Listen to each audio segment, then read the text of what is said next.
Nakatakda namang magsagawa ng ocular inspection ang Office of the House Secretary General sa magiging tanggapan ng House Prosecution Panel sa loob ng Senado sa oras na umarangkada na ang impeachment proceedings laban kay Vice President Sara Duterte. Narito ang report ni Milky Regunan.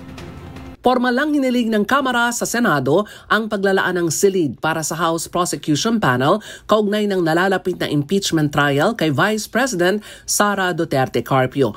Ang request ay nakapaloob sa sulat ni House Secretary General Reginald Velasco na may petsang March 6 at naka-address kay Senate President Cheese Escudero. Humihiling si Velasco ng silid sa Senado na magsisilbing opisina at holding area ng House Prosecutors at House Secretariat Support Grupo SSG habang isinasagwa ang impeachment trial. Bukas, March 11, ang gagawing ocular inspection sa room assignment ng Kamara para matiyak na akma ito sa pangailangan ng prosecution. Ang request ni Velasco ay bahagi ng paghahanda ng Kamara sa kanilang tungkulin sa impeachment trial kasunod ng formal na pagpapadala ng Articles of Impeachment laban kay VP Sara noong buwan ng Pebrero. Samantala, kinumpirma ni House Speaker Martin Romualdez na nakatanggap na siya ng sulat mula kay Escudero noong February 24 na may kaugnayan sa verified impeachment complaint at sa paghahanda ng Senado para sa impeachment trial. Tiniyak ng House Speaker sa Senado na magiging patas ang Kamara